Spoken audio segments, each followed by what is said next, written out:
He changed the locks on my house.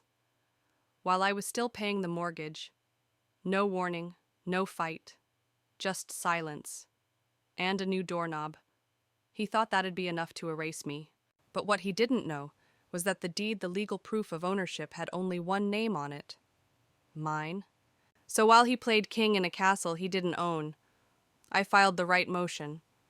I walked past the sheriff with papers in hand, and I watched him pack in my doorway on my property.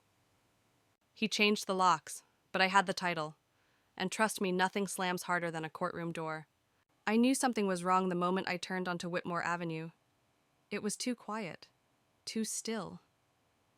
Even the wind felt like it was holding its breath. I'd been gone for 4 days, a business trip in Atlanta, long, exhausting hours of meetings and contracts.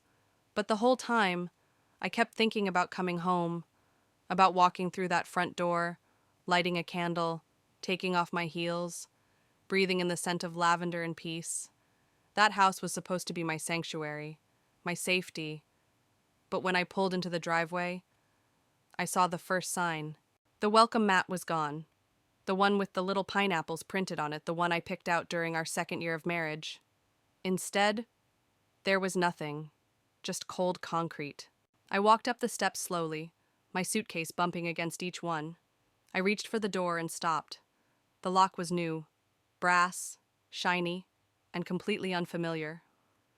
I blinked, thinking maybe I was just tired, that maybe Marcus had changed it for security reasons. Maybe we'd been robbed. But then I knocked and waited. No answer. I knocked again, louder this time. Still nothing. Then I pulled out my phone and called him. It rang. Once. Twice. Then straight to voicemail. That's when the text came through. 4 words. No punctuation. No emotion. Figure it out. Haley. My hand started shaking. Not from fear. Not even from sadness. But from rage. He locked me out of my own house. The house I found. The house I bought. The house I paid for. Who the hell did he think he was? I sat down on the porch steps, tried to breathe. The sun was setting behind the trees. Everything looked so normal, but inside me, something cracked open. This wasn't just about a lock. It was about control, about him trying to erase me like I didn't exist. What Marcus didn't know, what he never cared enough to learn, was that I wasn't some desperate woman begging to be let in. No, I was the owner. See, 2 years ago, when we bought this house, Marcus was in between jobs. He had dreams, a lot of them, but no real income. I was the one with the salary, the one with the credit, the one who made the down payment. And when the lawyer asked whose name should go on the deed, I didn't hesitate. Mine. At the time, it wasn't even a power move. It was just logical. We said we were in love. We said none of it mattered, but turns out it did. Because now, Marcus thought he could push me out of a life I built. With 1 lock and 1 text message. Oh, baby. He had no idea what was coming. I stood up, brushed off my coat, and smiled for the first time in weeks. Because I didn't need to knock. I didn't need to beg. I had something better. A deed. A name. A plan. And it started now. He changed the locks. But I was about to change everything else. The thing about people like Marcus is they never read the fine print. They assume, they bluff, they bulldoze. And when you don't push back, they take that silence as surrender. But silence isn't surrender. Sometimes it's strategy. I remember the day we bought the house. It was raining. Not dramatic rain, but soft, misty, persistent.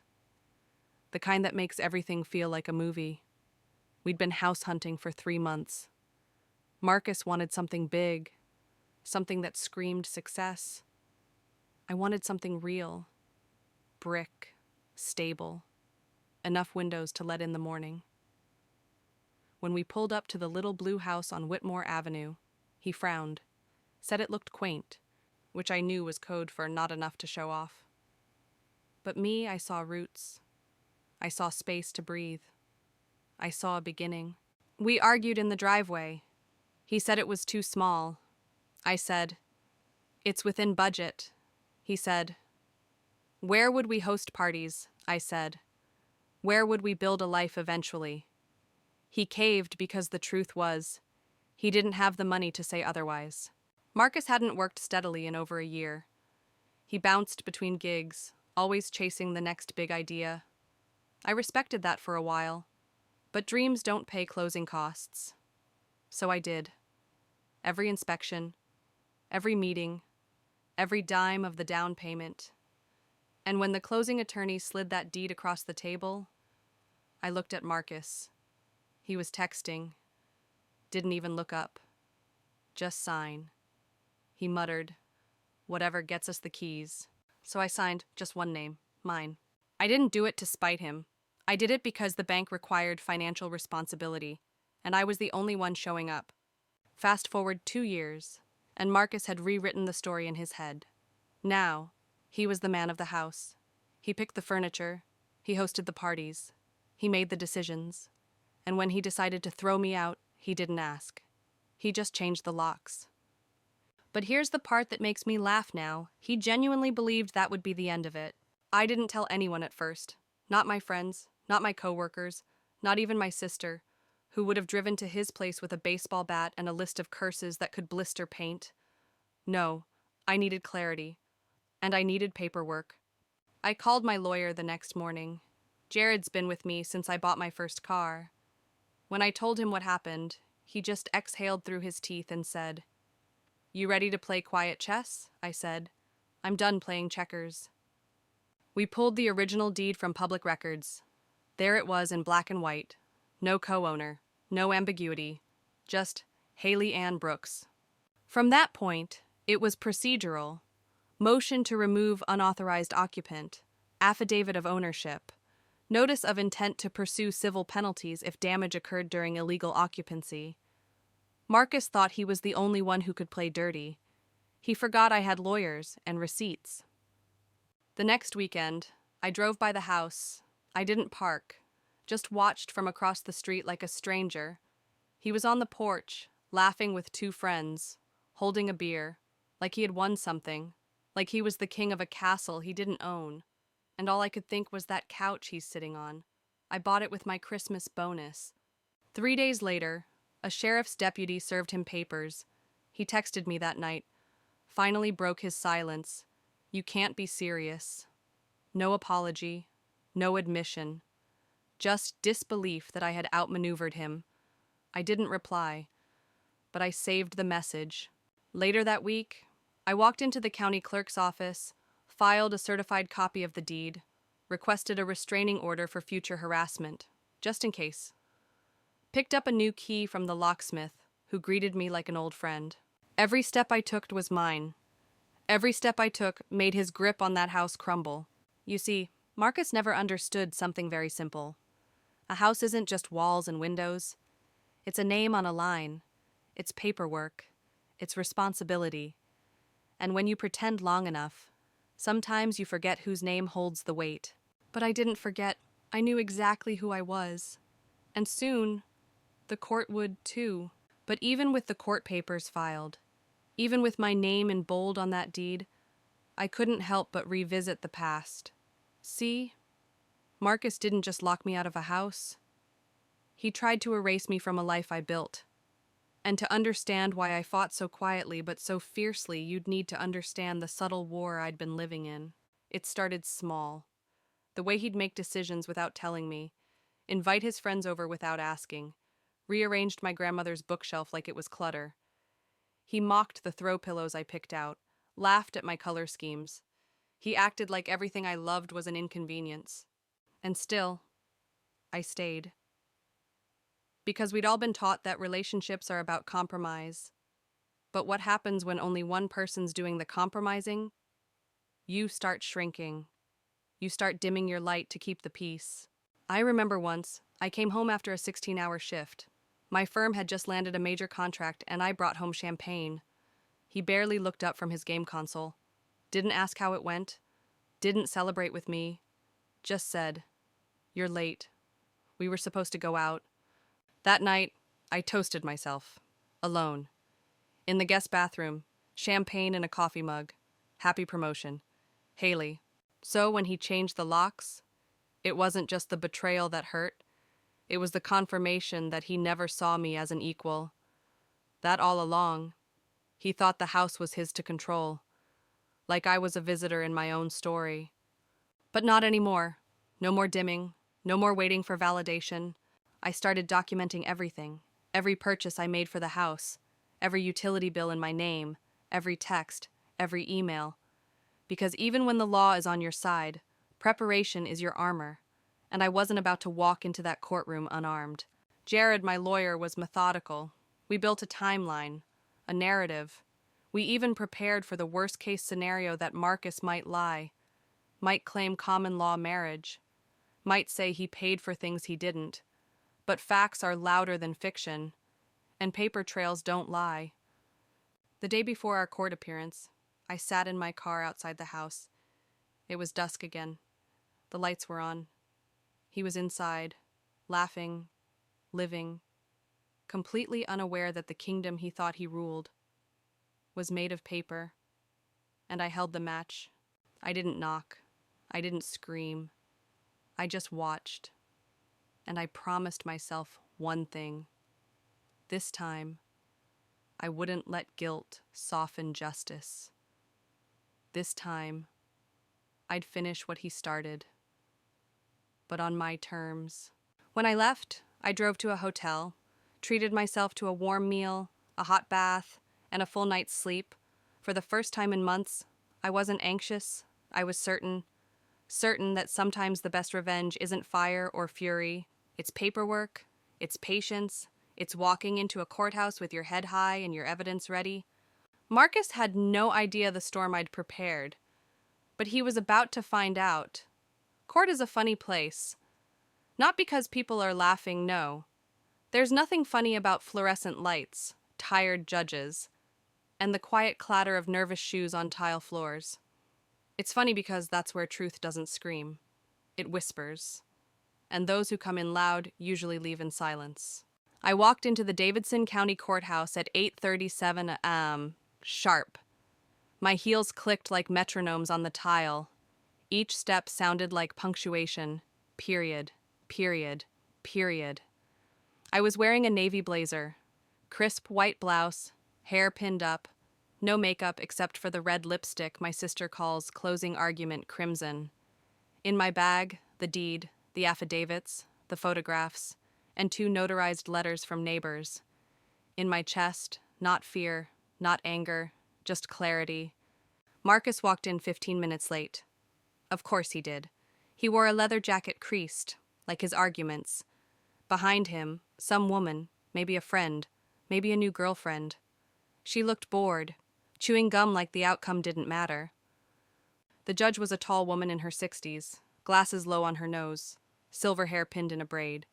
She looked over the docket and called our case. I stood. He sauntered. And then, like some tired courtroom drama his attorney didn't show, he turned to me and whispered, "Let's just talk outside." I didn't move. I didn't blink. The judge cleared her throat. "Mr. Lawson, are you representing yourself today?" He said yes. She raised one eyebrow. "Let's proceed." I presented my documents. Clear, chronological, professional. I spoke slowly, clearly, described the purchase, the payments, the paperwork, presented the original deed, showed the court the name, one name, mine. Marcus tried to object. He said, "But I lived there too." The judge looked over her glasses. "Did you contribute to the down payment? No. Were you on the mortgage? No. On the deed? No. Do you have a rental agreement?" "We were married," he blurted. I could see her patience fraying. "You're not married. This court has no divorce on record. You were cohabiting without ownership. This is a property hearing, not family court. He looked like someone had slapped him. He turned toward me, like I owed him something. That was always his problem. He believed proximity was power. That sharing space meant sharing control. The judge continued. Based on documentation and sworn testimony, this property belongs solely to Ms. Brooks. Mr. Lawson is therefore considered an unauthorized occupant. He will vacate within 72 hours. Bang. Gavel. Just like that. He didn't move. Just stood there, mouth open, like someone had pulled the floor from beneath him. I walked past him, didn't look back. Outside the courthouse, the air felt different, like something heavy had finally been lifted.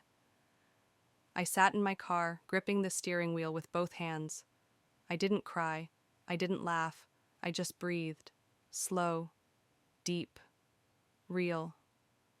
3 days later, I returned to the house with a sheriff and a locksmith. Marcus had already left, apparently, though he'd taken a few things that didn't belong to him. My ceramic vase, a few cookbooks, petty theft, really, but I let it go. Some battles aren't worth waging. As the new lock clicked into place, I stepped over the threshold. My shoes tapped gently against hardwood floors. The house was quiet, peaceful, mine. The living room smelled like dust and orange peels. The curtains were crooked. The bookshelf was half empty, but it was beautiful. Because it was mine again, not just legally, but spiritually. The energy was shifting. I opened the windows, let the breeze in, lit a candle, played some soft jazz. It was small, simple, but that moment that was power, not the kind that shouts, but the kind that knows. Later that evening, I sat on the porch with a glass of tea, watched the sun dip behind the treetops, and I realized something. The courtroom didn't just give me back a house. It gave me back myself. Marcus will tell his version of the story. He'll say I blindsided him, that I tricked him, that I was cold. But I know the truth, and the truth doesn't need to scream to be heard. It just needs a courtroom, and a name. And mine was enough. But you know what no one tells you about winning? It's quiet. It doesn't come with applause or fireworks or even validation. It comes in small, sacred moments, like the click of a judge's gavel, or the stillness in your chest when you realize you no longer owe anyone an explanation. I spent that night cleaning, not because the house was dirty, but because I needed to reclaim it. I scrubbed baseboards Marcus never noticed, rearranged the spice cabinet the way I liked it, hung the wind chimes my mother gave me. For every plate I washed, every corner I swept, I whispered to myself, "This is mine. This is mine." Ownership isn't just legal, it's emotional, it's spiritual.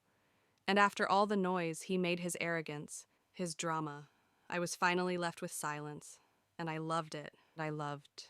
The next morning, I made coffee and sat by the window, watched two cardinals dance around the oak tree in the front yard. I remembered buying that tree as a sapling. It was barely 4 feet tall then. Now it cast shadows on the entire porch.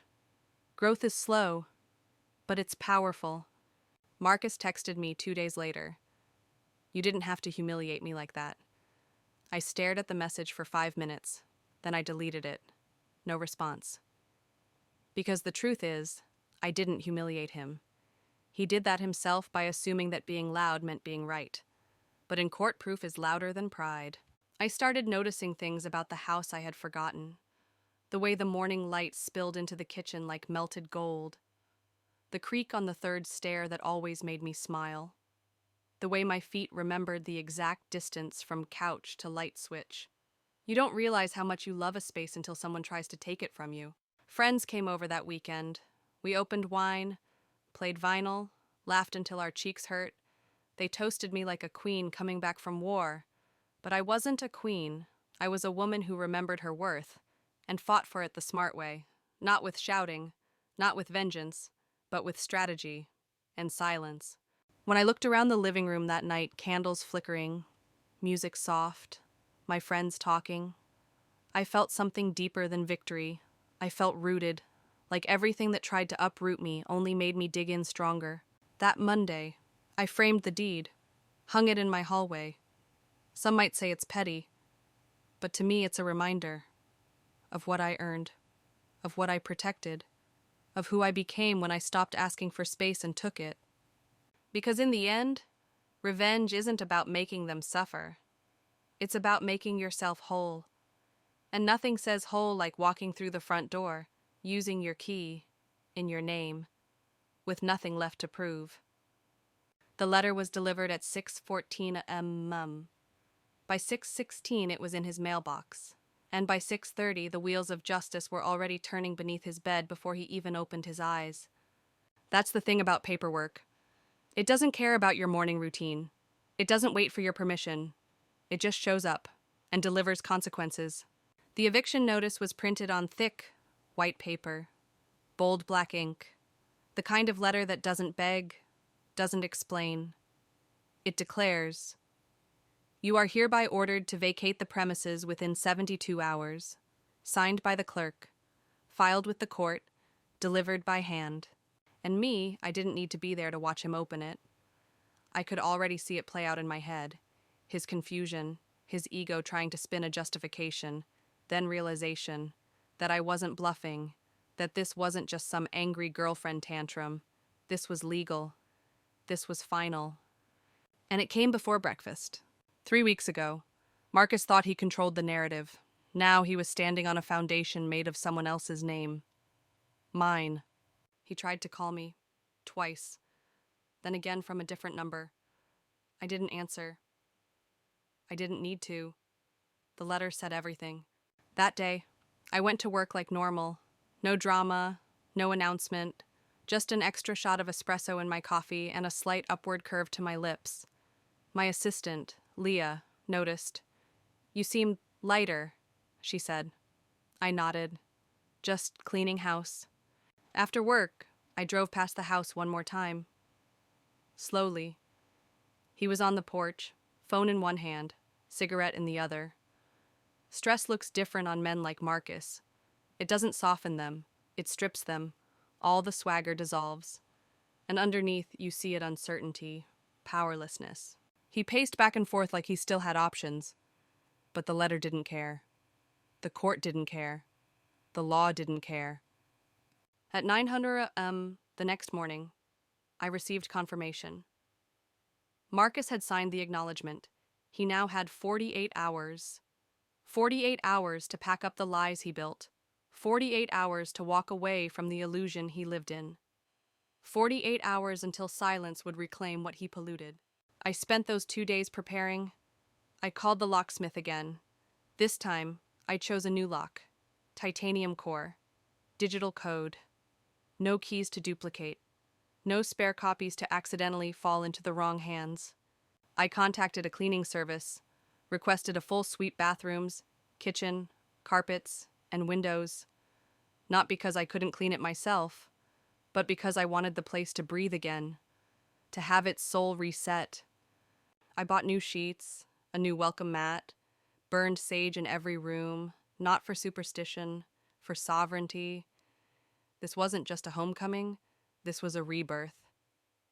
On the final day, I arrived 10 minutes before the sheriff. I didn't need to knock. I didn't need to yell. The law was already on my side. All I had to do was watch. Marcus looked surprised when he saw me, as if he hadn't read the notice, as if this wasn't real. "You're really doing this?" he asked. I didn't answer. The deputy did. "Sir, you have 15 minutes to finish packing. We'll be supervising. 15 minutes. 15 minutes to realize you never owned what you abused. 15 minutes to stand in the ruins of your own arrogance." He rushed around, gathering cords, clothes, and whatever pride he had left. The woman who was always with him wasn't there. Maybe she left before the locks did. Maybe she saw what I already knew: Marcus only shines when someone else is holding the spotlight.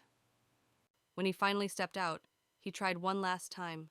"You're not even going to talk to me." I tilted my head. Talk to who? Then I turned and walked inside. The door closed behind me with the softest click, and in that sound Yuri was thunder. I stood in the center of the living room, letting it all settle, letting the silence soak in. He was gone, for good, and for the first time in a long time. This house felt like mine again. I sat down on the couch he never liked, pulled a blanket over my knees, and I cried. Not because I was sad, not even because I was relieved, but because I had held it in for too long. All the dismissal, all the gaslighting, all the tiny, unspoken thefts of dignity, they finally had room to leave my body, and I let them. When I wiped my face, the sun was shining through the east window, my favorite light, warm, golden, unapologetic, just like I was becoming. The next day, I planted lavender by the mailbox, and beneath it, I buried a copy of the eviction letter, not out of spite, but as a marker of the day I stopped knocking and started entering my life through the front door. Later that evening, I brewed tea in silence. Every corner of the house felt different, not because the walls had changed, but because the energy had shifted. No more walking on eggshells. No more filtering myself to avoid confrontation. I could exhale fully in my own home.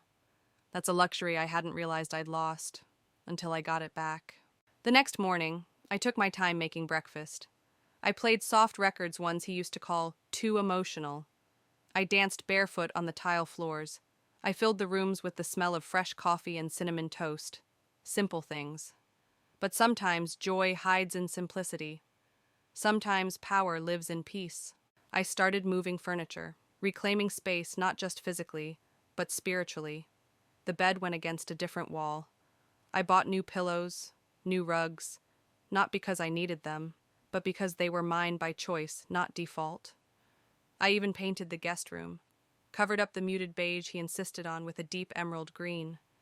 It felt like growth. It felt like coming home to someone I used to be and had missed dearly.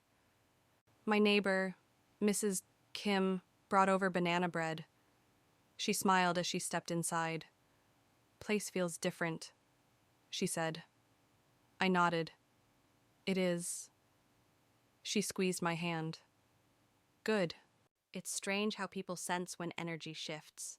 It's like the house was breathing again, like the walls had stopped holding their breath. The last thing I did that weekend was update my journal. I hadn't written in months, but I opened to a fresh page and titled it Reclaimed. And I wrote everything. Not just about Marcus, but about myself. The things I'd forgotten, the parts I'd hidden, the resilience I underestimated. Line by line, I poured it out, not to relive it, but to release it. I ended with a sentence I'll never forget: "I am the woman who came back." By Sunday night, I was sitting on my newly cleaned porch, sipping wine, and watching the stars blink awake. I wasn't thinking about him anymore. I wasn't angry. I wasn't even triumphant. I was present. Fully. Finally. Peace doesn't come crashing in. It doesn't announce itself with confetti or trumpets. It arrives slowly, like sunlight slipping through closed blinds. Like the moment your heartbeat finally matches your breath. That's what the house felt like now. Not a battleground. Not a reminder. But a sanctuary. I woke up that Monday morning to birdsong and the smell of my own sheets. Not lavender sprayed on to cover tension, but clean, cool cotton that hadn't been shared with resentment. No shoes left in the hallway that weren't mine. No passive-aggressive texts waiting for me. Just stillness. Just me. I brewed coffee in silence. Real silence. Not the tense kind that sits between two people who stopped seeing each other, but the good kind, the healing kind. I sat by the window and watched the steam rise from my cup. It danced in the morning light like it was free, and maybe, in a way, So was I.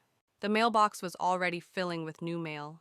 Not bills in both names, just mine. Invitations, catalogs. A letter from my aunt in Vermont with a postcard inside a little house on a hill, with the words, "It gets better," scribbled on the back. She didn't even know what had happened, but somehow, she knew. By mid-morning, I opened my laptop to work from home. The desk was where I wanted it now, near the window, facing the light. I answered emails with the ease of someone who no longer had to justify every second of her day. No more explaining why I needed space. No more asking for respect. I didn't have to ask anymore. I had claimed it.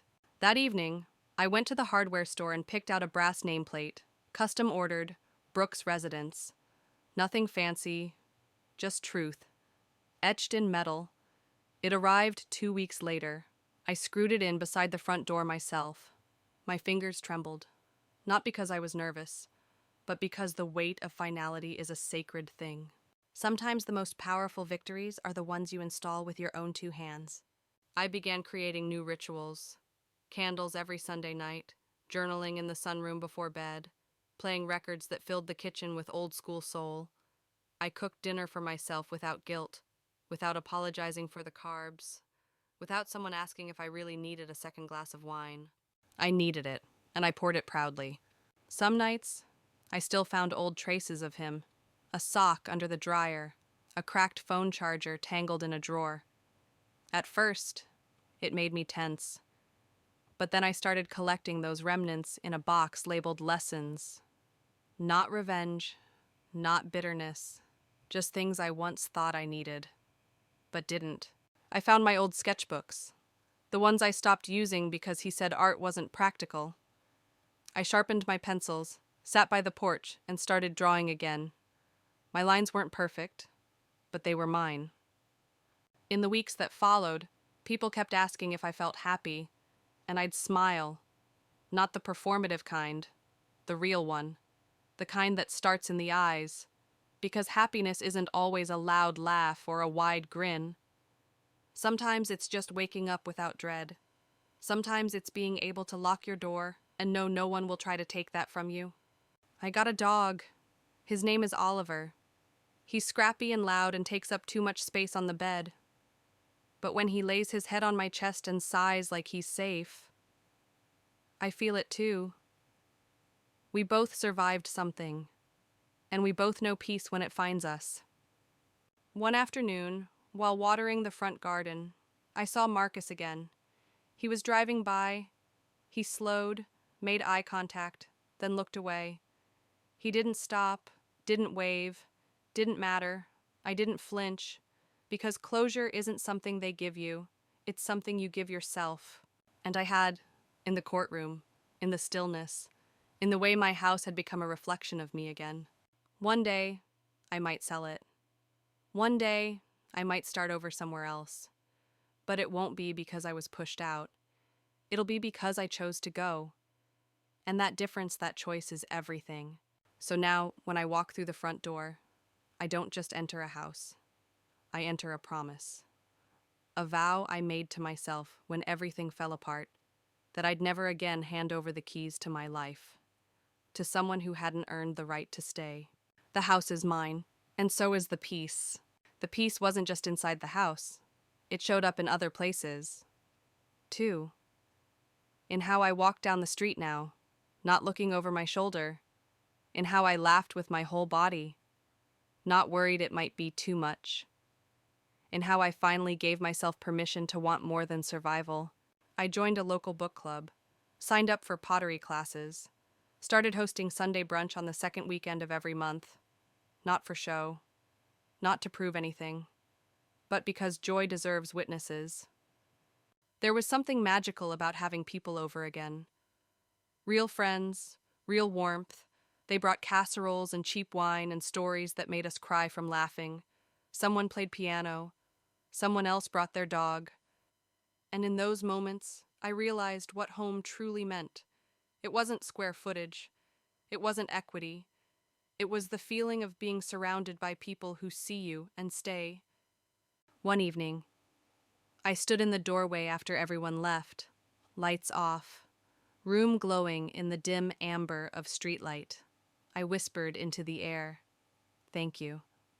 Not to anyone in particular, just the universe, for giving me the chance to rebuild, for showing me that sometimes being broken open is the first step to being whole. I took that box labeled lessons and drove to the lake.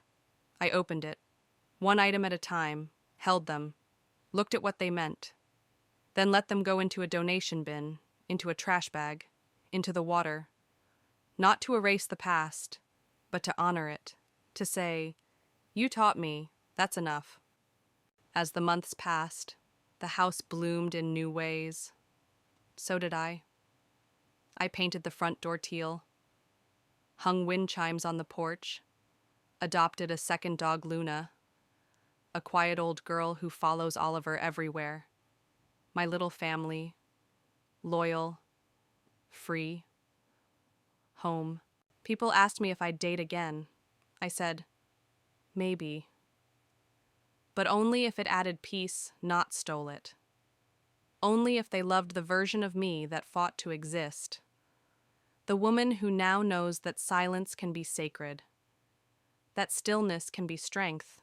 Sometimes at night, I light one last candle, and as I blow it out, I whisper, "You survived, you came back, and you made it yours."